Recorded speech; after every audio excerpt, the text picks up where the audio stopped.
Please read the disclaimer before watching the video.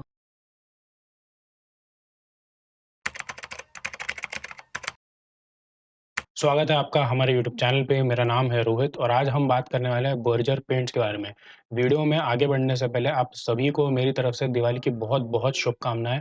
और आज ये वीडियो बनाने का पर्पस ये है कि जब वो 1 घंटे में शाम को 6:15 से 7:15 तक के जब मार्केट खुला रहेगा, मैं पर्सनली ये स्टॉक को खरीदने वाला हूँ। हालाँकि ये मेरी कोई रिकमेंडेशन नहीं है आपको ये स्टॉक खरीदने या बेचने की। आपका प्रॉफ़िट आपका रहेगा, आपका नुकसान आपका रहेगा। ठीक है? तो बर्जर पेंट्स के बारे में सीधा डायरेक्ट पॉइंट पे आते हैं, हम बात करते हैं बर्जर पेंट्स की। बर्जर पेंट्स एशियन पेंट्स के बाद इंडिया में सेकंड लार्जेस्ट पेंट कंपनी है और ये एशिया की 4th लार्जेस्ट पेंट कंपनी है और पूरे वर्ल्ड की हम बात करें तो ये 7th लार्जेस्ट कंपनी है, जो कि अपने में बहुत बड़ी बात है। इसका जो डेकोरेटिव पेंट्स है, जो भी हम पेंट्स वगैरह यूज़ करते हैं घर में, इंटीरियर में, बाहर में, एक्सटीरियर में, इसका उसका रेवेन्यू जो है वो 80% के आसपास है और बाकी इसका दूसरा भी सेगमेंट है, इंडस्ट्रियल सेगमेंट वगैरह, इसमें सिर्फ 20% के आसपास है। यहाँ पे आप देख सकते हैं कि इसके जो उसके इंडस्ट्रियल जो कस्टमर्स हैं, वो काफ़ी रेप्यूटेड ब्रांड्स हैं, जैसे Tata Motors, Ashok Leyland, Mahindra and Mahindra, hero MotoCorp, royal Enfield, force Motors, Tata Hitachi, Crompton, Orient, Havells. Total इसका इंडिया से रेवेन्यू 92% के आसपास आता है और अदर कंट्रीज़ में 8% के आसपास। ये ओवरऑल कंपनी के ओवरऑल एक समरी बताया मैंने आपको, जो कि ये वो बहुत ही इम्पोर्टेंट पॉइंट्स है कंपनी के और इसी से पता चलता है कि कंपनी कितनी स्ट्रॉन्ग है, कितनी कितनी पावरफुल कंपनी है। जब हम वर्ल्ड की 7th लार्जेस्ट पेंट कंपनी की बात करते हैं, तो अपने आप में बहुत बड़ी बात होती है। ठीक है? अब कंपनी के जो लेटेस्ट फाइनेंशियल रिजल्ट्स है, उसके बारे में हम थोड़ा डिस्कस करेंगे, फिर सीधा उसके टेक्निकल्स पे जाएँगे। तो यहाँ पर आप देखोगे मैं एक बार स्टार्टिंग में चले जाता हूँ, इम्पोर्टेंट पॉइंट्स देखेंगे यहाँ पे। तो यहाँ पर आ जाते हैं हाँ, यहाँ पर आप देखोगे कि इसका जो मार्केट शेयर है, वो लगभग कौन सा तारीख है? सितंबर 2023 में 20% हो गया है, जो कि ऑलरेडी मार्च 2023 में 19.3% था। यानी 0.7% इसका मार्केट शेयर बढ़ा है, जो कि अच्छी बात है। मार्केट शेयर धीरे-धीरे ही बढ़ता है, एकदम क्विकली नहीं बढ़ता है। उसके बाद में नीचे आ जाता है हाँ, यहाँ पे आप देखोगे कि ओवरऑल जो सेल्स है कंपनी के, वो स्क्रीनर में आपको थोड़ा डेटा मैं बता दूँगा स्क्रीनर में आगे खोल के। आप यहाँ पे देख लोगे कि जो सेल्स है, एक बार मैं स्क्रीनर खोल के बता ही देता हूँ। अ हाँ, यहाँ पर आप स्क्रीनर पे देखोगे जो इसकी सेल्स है, वो पिछले क्वार्टर से यहाँ पे कम नज़र आ रही है। ठीक है? अब हमको ये लगेगा कि यहाँ पे सेल्स कम हो गई है और फिर भी मैं यहाँ पे मैं बाइंग अपॉर्चुनिटी की बात कर रहा हूँ। तो यहाँ पे आप देख सकते हैं कि दूसरे पेंट्स को भी हम जैसे कंपेयर करेंगे, तो मैंने रफली एक एक्सेल शीट पे एक डेटा बना लिया है कि अलग-अलग पेंट कंपनीज़ का है। यहाँ पे बर्जर पेंट्स, एशियन पेंट्स और नेरोलैक पेंट्स ये टॉप 3 कंपनीज़ हैं। इनका क्वार्टरली जो सेल्स है वो मैंने यहाँ प्लॉट कर दिया है। अब यहाँ पे आप देखोगे कि सिर्फ़ बर्जर पेंट्स का ही एक मिनट हाँ, मैं इसको थोड़ा-सा हाँ, यहाँ पे आप देखो कि यहाँ पे बर्जर पेंट्स का जो फॉल इन सेल्स है पिछले क्वार्टर से वो -8.68% है। सेम एशियन पेंट्स में भी 7.66% है और कैंसन नेरोलैक में भी 9.27% है। तो इसका मतलब बर्जर पेंट्स के अकेले का ही पे सेल कम नहीं हुआ है, बाकी जो लीडिंग कंपनी एशियन पेंट्स और 3rd लार्जेस्ट कंपनी है इंडिया की कैंसन नेरोलैक, उनका भी कम हुआ है। तो ये ऐसी बात हो गई जब मान लो आपको मार्क्स मिले 60 आउट ऑफ 100 तो आपको लगेगा कि ये तो कम है ना 60 आउट ऑफ 100 बट आपको जब ये पता चलेगा कि टॉपर के मार्क्स भी सिर्फ 70 ही है आउट ऑफ 100 तो 60 अच्छे नज़र आएँगे। तो ये सेम पॉइंट ऑफ व्यू मैं आपको शेयर करना चाहता था बाकी पेंट कंपनीज़ के इसका सेल कंपेयर करके। तो वापस से हम अपने जो ये प्रेज़ेंटेशन है कंपनी का वहाँ पे आ जाते हैं। तो कंपनी कहती है कि हमें रीज़न ढूँढना था कि ये सेल्स कम क्यों हुए? तो यहाँ पे extended monsoon resulted in low offtake of exterior and interior premium emulsions economy segment products show greater traction. मतलब ये है कि एक तो कंपनी ने साफ कह दिया है कि मानसून एक्सटेंडेड या डिलेड जो भी इन सब के कारण इनका सेल कम हुआ है और कंपनी का ये भी कहना है कि जो उनके प्रीमियम प्रोडक्ट्स है वो कम बिके हैं एज़ कम्पेयर टू जो उनके नॉर्मल रेगुलर रेंज प्रोडक्ट्स। ये बात वेल नोन सभी रिटेलर्स को ये बात पता है कि जो प्रीमियम सेगमेंट्स है उसमें उनकी मार्जिन ज़्यादा रहती है और जो रेगुलर प्रोडक्ट्स है उनमें मार्जिन कम रहती है। ठीक है?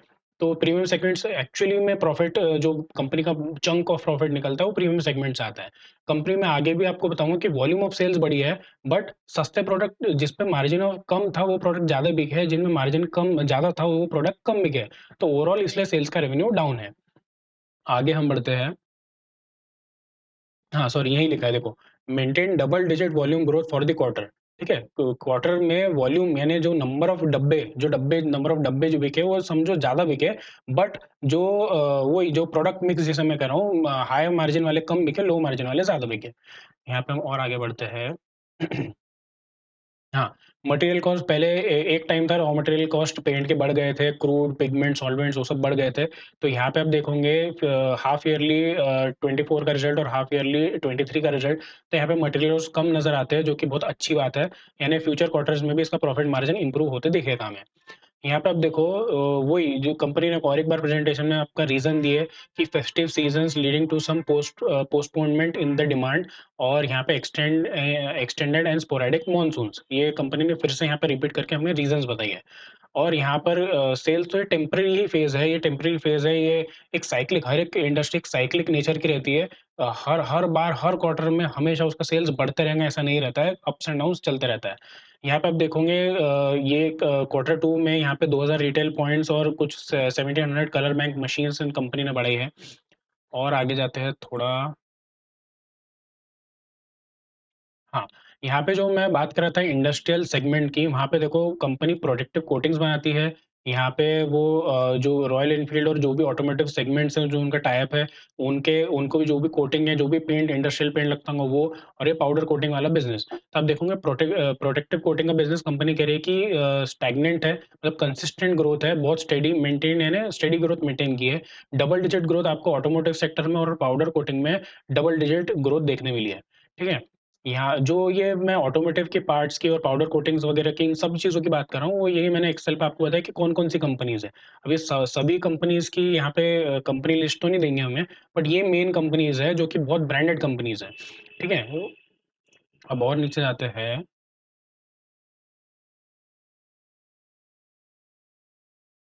हाँ, यहाँ पर देखो सेल्स कंपनी के कम हो गए, ठीक है? बट यहाँ पे कंपनी का एक्स मतलब क जो सेल्स कम हुए टेम्परेरी रीज़न से कारण है, कंपनी का फुल एक्सपेंशन पे ध्यान है। यहाँ पे आप देखो 2025, 2027 सभी में यहाँ पे एक्सपेंशन के प्लान्स हैं। यहाँ पे देखो इंडस्ट्रियल पेंट सिर्फ 20% इसका मार्केट मतलब जो उसका रेवेन्यू का हिस्सा है, तो ये इंडस्ट्रियल पेंट्स और क केमिकल पेंट्स के प्लांट्स डाल रही है। 2025 तक के यानी उनका भी जो सेल्स है वो बढ़ जाएँगी इंडस्ट्रियल सेगमेंट का। यहाँ पे भुवनेश्वर में भी डेकोरेटिव और इंडस्ट्रियल पेंट्स का 2027 तक के वो चलेगा कंप्लीशन, और 2025 में भी कोई ब्राउनफील्ड एक्सपेंशन जो एक्जिस्टिंग उनका जो प्लांट है उसका फर्दर एक्सपेंशन है। तो और थोड़ा-सा नीचे देख लेते हैं, नहीं। तो ये ओवरऑल हमें ये पता चलता है कंपनी का ध्यान एक्सपेंशन में ही है, और ये सेल्स का जो फॉल है वो सिर्फ टेम्परेरी रीज़न के कारण है। कोई ऐसा परमानेंट चेंज नहीं है इंडस्ट्री में कि जो सेल्स है वो कम नज़र आ रहे हैं। ठीक है? अब एक नज़र हम स्क्रीनर पे डाल लेते हैं।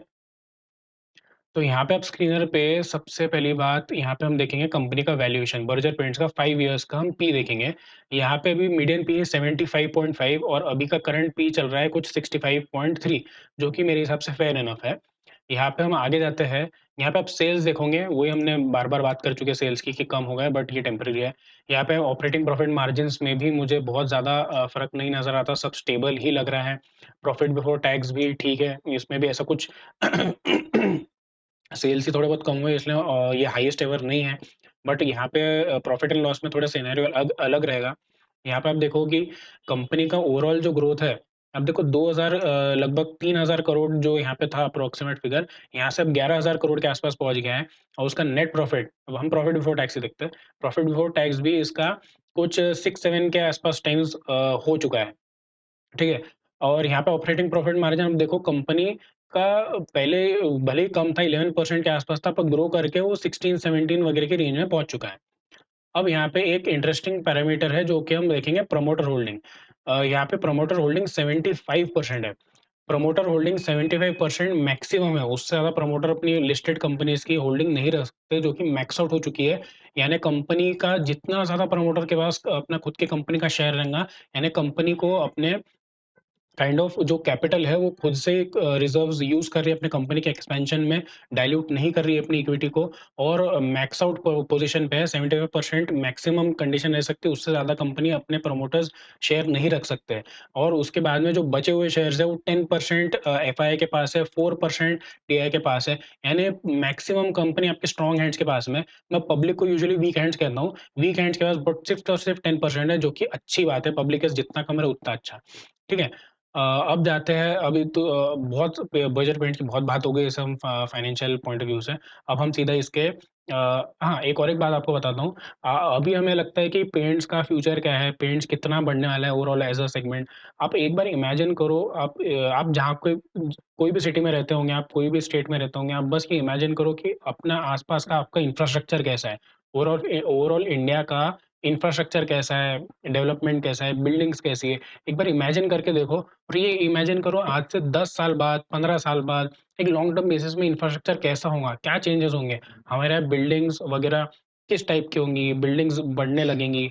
ओवरऑल जो आप एक इमेजिन करो इंडिया को मैं कंट्री का नाम नहीं लूँगा, इंडिया जैसी कंट्री को आप जैसे दूसरी कंट्री जो हमसे डेवलप्ड है, उनका इंफ्रास्ट्रक्चर कंपेयर करके देखो इंडिया से। एक बार इमेजिन करके देखो कि पेंट का बढ़ने का कितना स्कोप है। ये एक एक एक जनरल थिंकिंग के हिसाब से बता रहा हूँ। तो मेरे हिसाब से पेंट आने वाले 20-25 साल तक के पेंट का फ्यूचर है, ठीक है? अब आ जाते हैं ट्रेडिंग व्यू पे। हम यहाँ पर देखेंगे क्योंकि ये बहुत स्ट्रॉन्ग कंपनी है और मैं इसमें ऐसा कोई शॉर्ट टर्म ट्रेड लेने का नहीं सोच रहा हूँ। मैं इसमें डायरेक्ट जो कंपनी का ओवरऑल परफॉर्मेंस है ऑन एन इंडिविजुअल बेसिस और ओवरऑल एक पेंट सेक्टर का जो भविष्य है, उस हिसाब से मैं करंट मार्केट प्राइस से पूरे ओवरऑल लाइफ टाइम हाई तक के जो कि नियर अबाउट 25% के आस-पास आता है। मैं यहाँ तक के पूरे 25% तक के इसे होल्ड करके रखूँगा।